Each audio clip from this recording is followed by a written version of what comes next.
السلام علیکم ویورز، اشرف cell YouTube channel میں خوش آمدید۔ افغانستان کے حوالے سے جو ہم نے پہلے ولاگ کیا اس میں دو تین چیزوں کو ڈسکرائب کیا تھا، ڈسکس کیا تھا۔ ایک تو یہ کہ سربکف محمد اور حافظ گل محمد کی تنظیموں نے یکے بعد دیگرے، پہلے حافظ گل محمد نے، پھر اس کے بعد سربکف محمد نے یہ اعلان کیا کہ وہ اپنے جنگجوؤں میں افغانیوں کو شامل نہیں کریں گے، اور اس ولاگ میں اس وجہ کو ڈسکس کیا گیا کہ آخر یہ کیوں ہے کیا گیا اعلان ان کی طرف سے، اور اس میں صاف یہی بات تھی کہ شاید وہ اس پریشر کو دور کرنے کی کوشش کر رہے ہیں جو افغان عبوری حکومت پر آ رہا ہے کہ افغانستان سے نہ صرف یہ کہ افغان سرزمین پاکستان کے خلاف استعمال ہو رہی ہے، بلکہ افغان باشندے بھی پاکستان کے خلاف سرگرمیوں میں استعمال ہو رہے ہیں۔ بہرحال اس پر ہم نے بات کی، اور لاسٹ میں نے یہ بات کہی تھی کہ کیا اس طرح کا یہ جو ایٹیچیوڈ ہے یا اس طرح کے جو اعلانات ہیں، اس سے افغانستان دنیا کی نظروں سے اوجھل ہو سکتا ہے اپنی ان عزائم اور سرگرمیوں سے جو وہ رکھ رہا ہے ان دنوں میں۔ اور اس حوالے سے آج ہم بات کریں گے کہ افغانستان اس خطے میں اور اس خطے کے مختلف ممالک کے لیے کس طرح سے خطرناک ثابت ہو رہا ہے، اور یہ خطرناک جو ایٹیچیوڈ ہے اور یہ جو عزائم ہیں، یہ آنے والے دنوں میں نیئر فیوچر میں پوری دنیا کو کس طرح سے اپنے لپیٹ میں لے سکتے ہیں۔ ایک شخص ہیں افغانستان کے نائب وزیر داخلہ ملا محمد نبی عمری۔ یہ ملا محمد نبی عمری جب سے متحرک ہیں تو جو وزیر داخلہ ہیں افغانستان کے سراج حقانی، تب سے وہ ایک طرح سے آپ کہہ لیں کہ مفلوج ہیں، وہ صحیح معنوں میں اپنے اختیارات کا استعمال نہیں کر پا رہے ہیں۔ یہ جو ملا محمد نبی عمری ہے، یہ ایک وقت میں پاکستان کے بہت بڑے ایک وکیل تھے اور پاکستان کی حمایت کرتے تھے۔ ویسے تو اوورآل جتنے بھی افغانی ہیں، یہ جتنی بھی اس وقت افغان عبوری کابینہ ہے اور اس کے جو ذمہ داران ہیں، وہ سارے کے سارے پاکستان میں ہی پرورش پائی ہے، انہوں نے پاکستان سے ہی انہوں نے آنکھیں کھولی ہیں، یہیں سے انہوں نے ہوش سنبھالا ہے، کسی نہ کسی شکل میں، کسی نہ کسی طریقے سے کسی پاکستانی تعلیمی ادارے میں، مدرسے میں پڑھے، یہاں پر رہے، اور پاکستان سے ہی ہمت پکڑ کر وہ افغانستان میں گئے، اور آج وہ جو کچھ کر رہے ہیں اس کو احسان فراموشی کی بدترین شکل کہا جا سکتا ہے۔ یہ جو ملا محمد نبی عمری ہیں، انہوں نے 28 اکتوبر کو ایک تقریب میں خطاب کیا خوست میں، اور اس تقریب میں انہوں نے کہا کہ ہم اپنی سرزمین کو کسی بھی ملک کے خلاف استعمال نہیں ہونے دیں گے، اور اگر کوئی ہمارے خلاف اٹیک کرے گا تو ہم اس کا جواب دیں گے۔ اصولی طور پر ٹھیک ہے، لیکن پریکٹیکلی وہاں پر کیا ہوا؟ پریکٹیکلی یہ ہوا کہ وہاں پہ دو بچوں نے ایک نقشہ ملا محمد نبی عمری کے سامنے پیش کیا، ان کو دیا، اور اس نقشے میں یہ بتایا گیا گریٹر افغانستان کا نقشہ ہے۔ گریٹر افغانستان کیا ہے؟ گریٹر افغانستان اس نقشے میں جو ڈیونڈر لائن ہے، جو 1893 میں افغانستان کے بادشاہ عبد الرحمن اور برطانیہ کے سیکرٹری خارجہ کے درمیان جو ایک طے ہو گیا تھا معاملہ، اس کو دوبارہ سے اس کو اٹھانے کی تو کوشش کی جاتی ہی رہتی ہے، لیکن یہ جو گریٹر افغانستان ہے، یہ دراصل ایک ایسا شر ہے، ایک ایسی جسے کہہ لیں خطرناک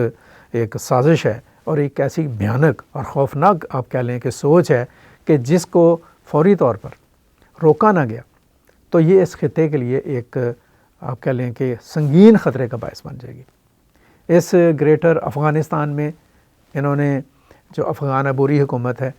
اور آپ یہ ذہن میں رکھیے گا کہ افغان عبوری حکومت کے آلموسٹ آل دا آپ کہہ لیں کہ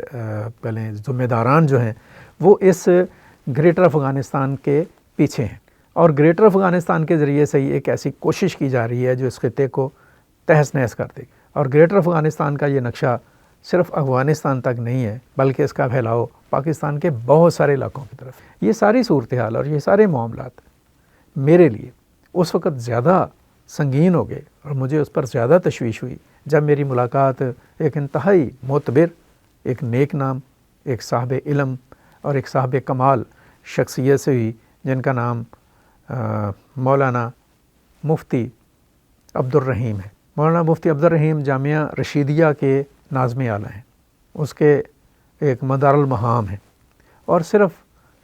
اسی کے وہ ناظم اعلیٰ نہیں ہیں اس مدرسے کے یا اس جامعے کے، بلکہ ان کے علاقائی حالات پر اور بین الاقوامی حالات پر بہت ہی گہرے آپ کہہ لیں کہ آبزرویشنز ہیں،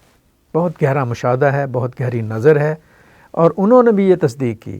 کہ یہ جو افغان عبوری حکومت ہے، یہ انڈیا کی شہر پر اور مختلف دنیا کی جو آپ کہہ لیں ریاستیں ہیں، وہاں سے آنے والے پیسے کی وجہ سے جو امداد کی شکل میں انہیں مل رہا ہے، اس پیسے پر اپنا ایک طرح سے دماغ خراب کرتے ہوئے وہ اس سوچ کو ڈیولپ کر رہے ہیں کہ گریٹر افغانستان کا جو ایک کانسیپٹ ہے اس کو یقینی بنایا جائے۔ یہ ایسا کانسیپٹ ہے جو شر انگیزی پر ہے، بد تہذیبی پر ہے، بد نیتی پر ہے اور احسان فراموشی کی ایک تصویر ہے۔ اور میں یہ سمجھتا ہوں کہ یہ گریٹر افغانستان کا جو ایک کانسپرنسی ہے یا کانسپرنسی یا سازش یا جو بھی ریشہ دوانی ہے، یا جس پر افغانستان میں عبوری حکومت کے جو چند لوگ ہیں وہ ابل رہے ہیں، اچھل رہے ہیں اور پتہ نہیں وہ کیا باتیں کر رہے ہیں، اس کے بارے میں پاکستان کے جو ادارے ہیں، پاکستان کے جو سیکیورٹی فورسز ہیں، پاکستان کے جو سیاسی آپ کہہ لیں کہ ذمہ داران ہیں، وہ بڑی اچھی طرح سے جانتے ہیں اور بہت بخوبی آگاہ ہیں کہ یہ جو آپ کہہ لیں کہ کاٹ کی ہنڈیا میں ابال آ رہا ہے، یہ اس کو کیسے، اس کا علاج کیسے کرنا ہے، اور یہ چائے کی پیالی میں جو طوفان اٹھانے کی کوشش ہو رہی ہے،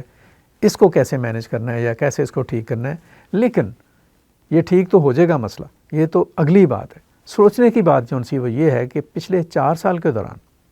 یعنی 15 اگست 2021 کے بعد آج جب ہم جنوری 2026 میں بات کر رہے ہیں، تو ان 4 برس میں افغان عبوری حکومت کا دماغ جو ہے وہ کس طرح سے خراب ہوا، کیا ایلیمنٹ تھے، کون سی وجوہات تھیں، کیا چیزیں تھیں، ہماری اپنی کون سی غلطیاں ہیں اور جو باہر کی قوتیں ہیں ان کی کیا ریشہ دوانیاں ہیں، جس کے نتیجے میں یہ جو عبوری حکومت ہے یہ نہ صرف پاکستان اور خطے بلکہ خود افغانستان کی دشمنی پر اتر آئی ہے۔ اس پر ہم بات کریں گے اگلے ولاگز میں۔ آج کا ولاگ یہاں تک ہی، مجھے اجازت دیجیے گا، اپنا بہت سارا خیال رکھیے گا۔ اللہ حافظ۔ پاکستان پائندہ باد۔